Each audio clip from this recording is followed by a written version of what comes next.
नमस्कार, मैं हूं आशीष वर्मा। मॉर्निंग कॉल में आपका स्वागत है। शुरुआत इस वक्त की हेडलाइंस के साथ। बाजार के लिए ग्लोबल संकेत मिले जुले। अमेरिका में एसएनपी की लगातार तीसरे दिन रिकॉर्ड क्लोजिंग। नैस्डैक ने भी बनाया नया शिखर, लेकिन एशियाई बाजारों की कमजोर शुरुआत। एसजीएक्स निफ्टी में हल्की बढ़त। Total to 1.1 lakh crore guarantee which is being given for particularly COVID affected sectors. वित्त मंत्री ने किया एक और राहत पैकेज का ऐलान। इमरजेंसी क्रेडिट गारंटी के लिए 1.5 लाख करोड़ का अतिरिक्त आवंटन। हेल्थ सेक्टर को भी बड़ा बूस्टर। सीएनबीसी आवाज की खबर पर मोहर।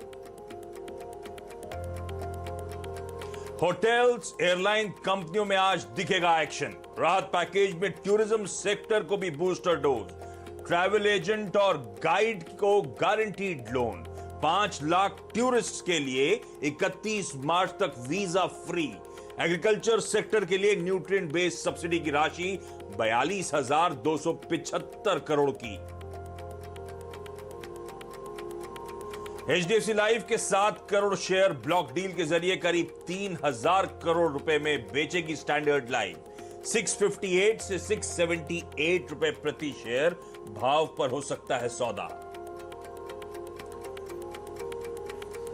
चौथी तिमाही में नाल्को के नतीजे शानदार। 8 गुना से ज्यादा बड़ा मुनाफा, आय में 46% तो मार्जिन में करीब 22% का उछाल। आज आईआरसीटीसी के नतीजों का होगा इंतजार। और 1 जुलाई को ओपेक प्लस की बैठक से पहले क्रूड कीमतों में नरमी। सप्लाई कटौती में ढील की आशंका से ब्रेंट का भाव $75 के नीचे फिसला।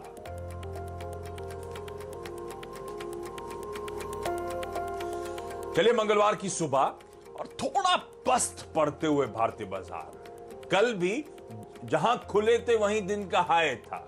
55 पॉइंट का उछाल और फाइनली बंद कहां हुए?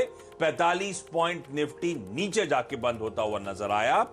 15,900 एक अड़चन के तौर पे उसको कन्विंसिंगली ब्रीच कर पाने में थोड़ी सी दिक्कत आती हुई। तो टाइम वाइज करेक्शन जो आपको आपकी स्क्रीन पे होता हुआ नजर आ रहा है। और दिक्कत है एफआईएस की तरफ से कंटिन्यूड बिक वाली कैश मार्केट में। वो तो लकीली डीआईआईज अच्छा खासा सपोर्ट कर रहे हैं इस समय भारतीय बाजारों को, उनकी तरफ से एक बढ़िया सहारा मिलता हुआ।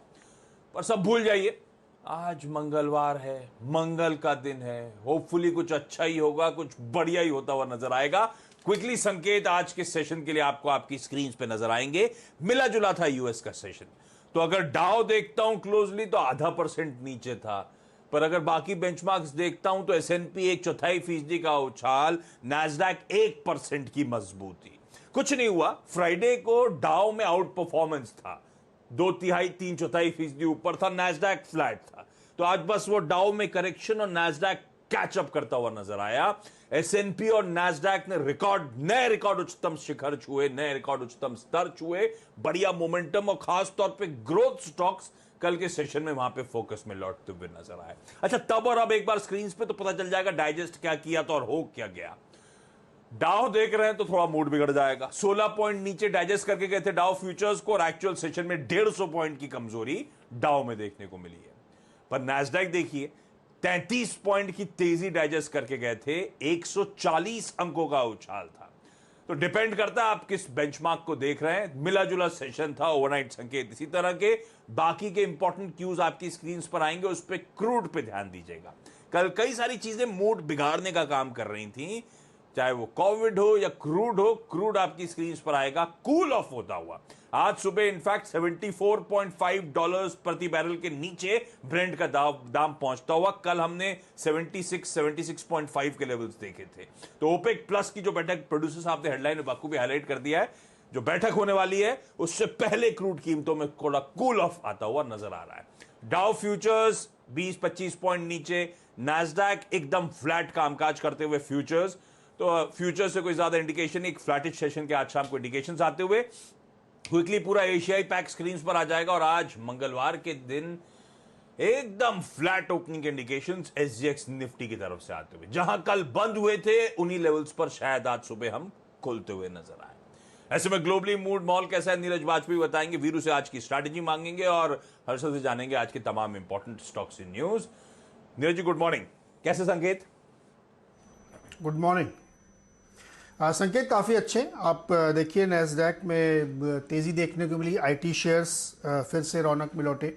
हालांकि डाउ जोन्स में थी वीकनेस। उसका रीज़न ये है कि जो शिपिंग में मतलब क्रूज़ वाले स्टॉक्स और एयरलाइन स्टॉक्स में गिरावट थी, क्योंकि अक्रॉस एशिया रिस्ट्रिक्शंस लगाए गए हैं। हांगकांग ने अपनी सारी फ्लाइट जो ब्रिटेन से आती थी वो रोक दी, क्योंकि ब्रिटेन में केसेस बहुत बढ़ गए हैं।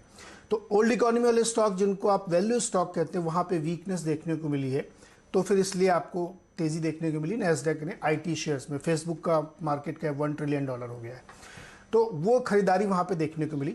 बूस्ट दूसरी तरफ कहाँ मिला? जो बैंक्स एंड फाइनेंशियल है, कम से कम 1 दर्जन बैंक्स ने बायबैक और डिविडेंड अनाउंस कर दिया है, क्योंकि वो स्ट्रेस टेस्ट हुआ। तो कल डिटेलिंग आई उनकी, तो लगभग सबने अपने डिविडेंड डबल किए हैं, बायबैक के बड़े बड़े प्लान्स हैं। तो इसलिए बैंकिंग एंड फाइनेंशियल्स में अच्छी तेज़ी देखने को मिली है। तो ब्रॉडर मार्केट में बहुत अच्छी तेज़ी है। केवल वो थोड़ा सा एयरलाइंस वगैरह वाले स्टॉक्स या टूरिज्म वाले स्टॉक्स में थोड़ी दिक्कत थी, तो इस वजह से आपको डाउन नीचे दिख रहा था। क्रूड की जहाँ तक आपने बात की, तो ओपेक की बैठक से ठीक पहले वीकनेस इसलिए कि हमने आपसे कल भी जिक्र किया था कि रशिया और कुछ उसके एलाइज जो ओपेक प्लस में आते हैं, ओपेक की मेन कंट्रीज़ नहीं है, वो लोग शायद ये कह रहे हैं कि हम थोड़ा सा प्रोडक्शन बढ़ा सकते हैं।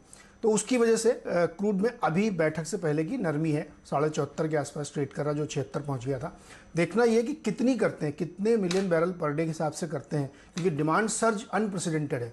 तो अगर उसको मैच नहीं कर पाते हैं तो फिर से ऊपर जाने लगे क्रूड। लेकिन कम से कम 1 जुलाई तक तो राहत है, जब तक ये बैठक का नतीजा नहीं आता। तो इसलिए क्रूड आपका नीचे आता हुआ दिखा है। लेकिन एशिया मार्केट में पैंडमिक का जो नया वेरिएंट है, प्लस डेल्टा प्लस, उसकी वजह से दिक्कत है। हांगकांग में देखिए, जापान में देखिए, ऑस्ट्रेलिया में देखिए, इंडोनेशिया में देखिए, सभी जगह उसकी वजह से थोड़ी प्रॉब्लम है। और ब्रिटेन में केस कल 22,000 आए हैं, तो ये थोड़ा कंसर्न है। हाँ, ये थोड़ी दिक्कत की बात। और केसेस की बात होगी तो डे ऑन डे केसेस वैसे आपकी स्क्रीन पर आएंगे। India centric numbers, last 24 hours के आंकड़े। लकीली हमारे यहाँ डे ऑन डे वो डिक्लाइन कंटिन्यू होता हुआ, हमारे यहाँ एटलीस्ट अभी तक उस फ्रंट पे एक रिलीफ देखने को मिल रहा है। और दूसरा रिलीफ, ये निर्मला ताई ने फाइनली रिकॉग्नाइज करा travel and tourism as a space को, जो कल अनाउंस किया गया स्टिमुलस, उसमें ट्रैवल एंड टूरिज्म और हेल्थ केयर पे खास थ्रस्ट दिया गया। वो डे ऑन डे केसेस आपकी स्क्रीन पे नजर आएंगे। अच्छा, एक जियोपॉलिटिकल कंसर्न थोड़ा सा माउंट होता हुआ, कल सुबह भी हमने बातचीत करी थी उस पे, वो एलएसी का जो स्टैंड ऑफ है, फेस ऑफ है। अब अपडेट्स ये हैं कि भारत ने 50,000 एडिशनल ट्रूप्स जो हैं चाइना बॉर्डर की तरफ चैनलाइज करे हैं। तो शायद एक बड़ा हो सकता है, सिर्फ ऑफेंसिव मिलिट्री पोस्चरिंग हो इंडिया की तरफ से, लेकिन वो बॉर्डर टेंशंस वापस एस्केलेशन के इंडिकेशंस आते हुए, तो थोड़ा सा वहां पे हम लोग ध्यान रखेंगे। लेकिन अब समझ लिया जाए वीरू से कैसे स्ट्रेटेजाइज करना है भाई मंगलवार का दिन। ये एफआईआईज ने कल भी 1650 करोड़ रुपए की कैश मार्केट में बिकवाली करी। डीआईएस बढ़िया पैसा डाल रहे हैं, तो 1200-1300 करोड़ रुपए उसमें से अब्सॉर्ब कर लिया डीआईएस की बाइंग के जरिए। लेकिन वीरू बाकी आंकड़े कैसे हैं, कैसे अप्रोच करना है? कल जहां खुले थे वहीं हाई बन गया था, उसके बाद ठंडे पड़ने लगे। गुड मॉर्निंग आशीष। देखिए वाकई 9, 10 और